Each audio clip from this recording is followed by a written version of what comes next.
Two little vowels and a consonant. How three letters in Le Robert are roiling French speakers. Hi there, everyone. It's Jeff, and this is Plain English, where we help you upgrade your English with current events and trending topics. This is lesson 429, and JR has uploaded the full lesson to plainenglish.com/429. Coming up today, yell, not from the mountaintops, but from the dictionary. Yell is a new gender-neutral pronoun in French, according to Le Petit Robert, and not everyone is happy about it. Like always, we have an English expression. It's a phrasal verb today, point out.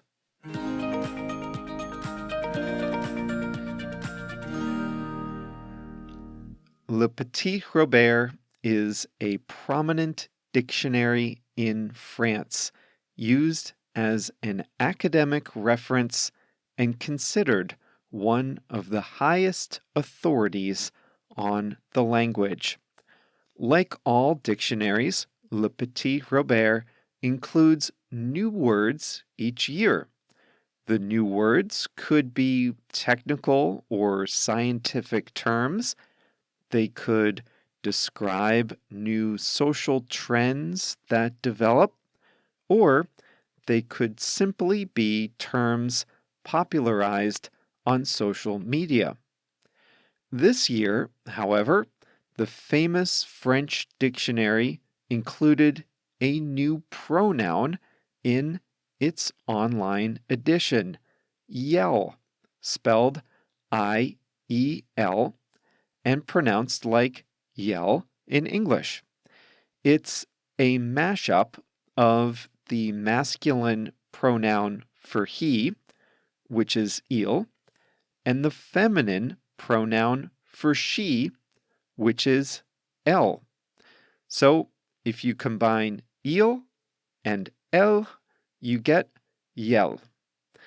Le Petit Robert defines yell as a third-person subject pronoun in the singular and plural, used to evoke a person of any gender. In other words, if you don't want to specify the gender of the person or people you're talking about, you can use yell instead of the masculine il or feminine elle or their plural forms. The term yell is already used among younger people on social media and in conversation. However, traditionalists fiercely object to the new term. Among people upset about the change are the French education minister and the wife of French President Emmanuel Macron, who was once a teacher herself. France 24 interviewed people on both sides of the issue. On one side of the issue, they interviewed some students who said that yell can be more inclusive. Some individuals prefer to be referred to as yell rather than il or elle.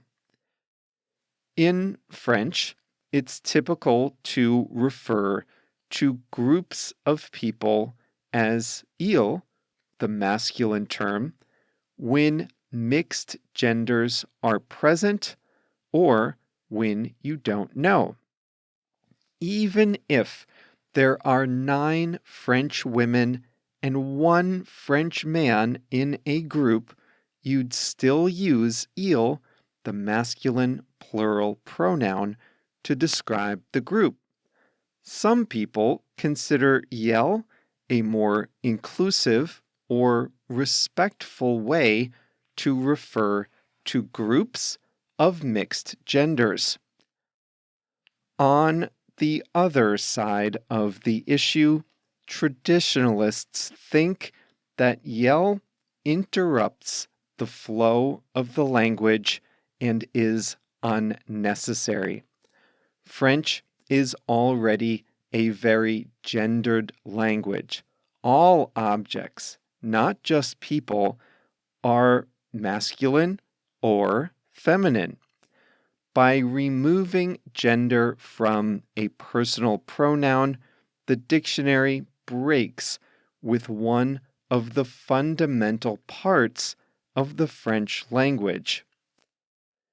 Yell follows another idea designed to make French less gendered. In gender-inclusive language, you make adjectives that refer to mixed genders agree with both the adjective's masculine and feminine forms. For example, a mixed gender group of French citizens would be called citoyen, which agrees with the masculine il. But gender-neutral language would call them citoyennes, with the masculine base and the feminine ending separated by a raised dot.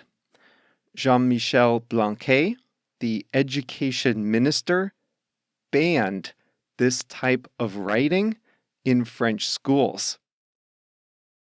Arguments over new words are often about more than just language, and so it is in France with yell.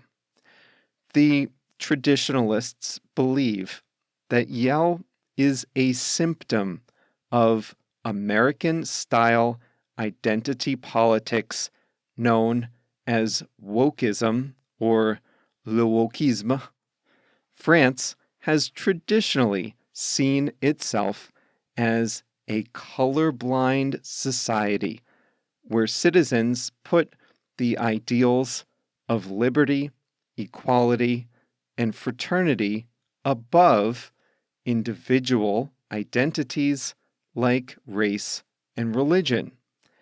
In France, for example, the government does not even collect statistics based on race. In America, however, personal identities along the lines of gender, race, religion, national origin, sexual orientation, and more, they are very prominent. These identities, it must be said, cause a lot of cultural conflict that many in France would prefer not to import. And they believe that yell will lead to a lot of American-style cultural conflict. So, when Le Petit Robert included yell, many traditionalists saw it not only as an affront to the language, but an attack on the French identity. There is also an election coming up in 2022 in which the current president is expected to face off against an opponent that will appeal strongly to French national identity. So, at least among public officials, there is probably a little bit of political posturing ahead of the next election, too. What, however, did the dictionary writers say about this? They responded by saying that a dictionary is not the authority on what should be used in a language, but it is a reference tool about what is used in a language. And as observers, they said that while yell is not very common, it's used regularly enough to warrant inclusion in the dictionary. If someone reads the word yell and wants to know what it means, that person should be able to look up the word in the dictionary and understand its meaning. What's more, Le Petit Robert pointed out that nobody is required to use all the words in the dictionary. After all, many words in a dictionary are used infrequently.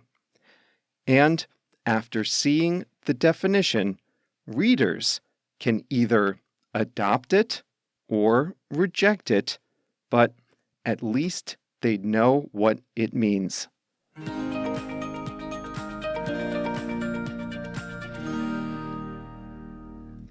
The Académie Française, feminine, is the official arbiter of what is correct in French. The Academy is made up of 40 people, all with lifetime appointments. The members are called, and this is not a joke, immortals. This gives you an idea of how seriously the French take their language. Anyway, the Academy is studying yell and is expected to rule soon on whether that is acceptable. Do you remember gender-neutral writing where an adjective is made to agree with both the masculine and feminine form? Well, the Academy called that brutal and arbitrary, so I wouldn't hold out much hope that they approve of yell.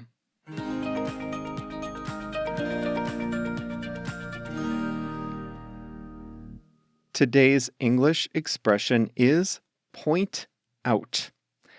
I almost can't believe that we've gotten to lesson number 429 without doing point out yet. I'm not sure, but I think I use it frequently here in plain English. Point out means to make a specific observation with a purpose. Here's what I mean by with a purpose. If I say, it's cold outside today, that's a general observation with no real purpose. However, if my friend complains that she's really cold, I could point out that she's not wearing a warm coat. That's an observation with a purpose. The purpose is to suggest that maybe she's cold because she's not wearing a coat. We often use this when someone is making an argument trying to convince us of something. In today's lesson, you learned that Le Petit Robert's French dictionary included yell, a gender-neutral personal pronoun. Many traditionalists argued that the dictionary promoted the use of yell, but the dictionary pointed out that they don't decide what should be used, they just record what is used in the language. They made this observation as part of their response. This was an observation with a purpose. The dictionary writers also pointed out that many words in the dictionary are used infrequently. This, again, was an observation with a purpose. the purpose was to defend their decision to include yell in the dictionary. We have to use point out with either facts or opinions that are generally shared. For example, you cannot point out that Italian food is better than Mexican food. That's not a fact, it's an opinion. When deciding on a restaurant, you can point out that Mexican food is spicier than Italian food. That's a fact that can help you decide where to go. You can point out that you went to an Italian restaurant last time. Also, a fact that can help in your decision. But you can't point out that one is superior to another if that's just your opinion. You have to point out a fact. Today is December 30th, 2021. Tomorrow is New Year's Eve. Saturday is New Year's Day. It's the time of year where people think about a fresh start, changes to their lives, things like that. Some people like to make New Year's resolutions where they plan some significant changes to their lives. I don't really do that. I would like to point out that most people don't keep their New Year's resolutions. I'm pointing that out because I'm providing one reason why I don't do it. That's my purpose in making the observation. I can make changes on any day of the year. If you go out on New Year's Eve, please do be careful. Be careful if you're at a bar or a party. Be especially careful if you're driving. The insurance industry for highway safety in America pointed out that New Year's Day after midnight has the highest number of drunk driving deaths in the whole year. They are pointing this out. They are making this observation to remind you to be careful.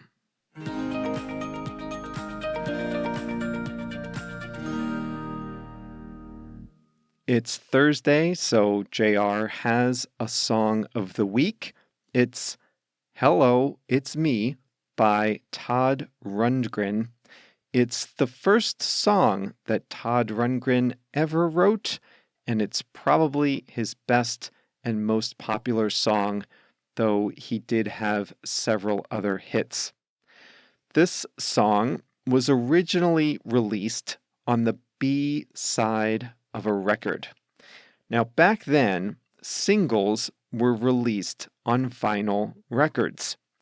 The A side was one physical side of a record, and it had the song that the musician wanted to release and become famous, the single. If you flipped the record over, you could play the B side, which usually had another song that wasn't expected to be as popular.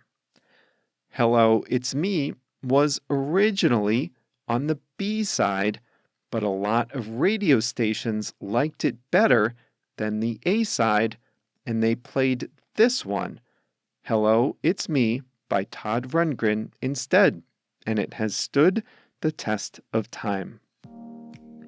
And that's all today, the very last Plain English for the year 2021.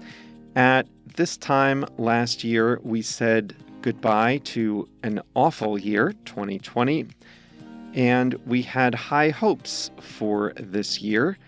That was before we knew the term Delta variant or Omicron variant, or even vaccine mandate. Well, if studying English is a priority for you in 2022, then I would like to point out that Plain English Plus is a great resource for you to upgrade your skills in English.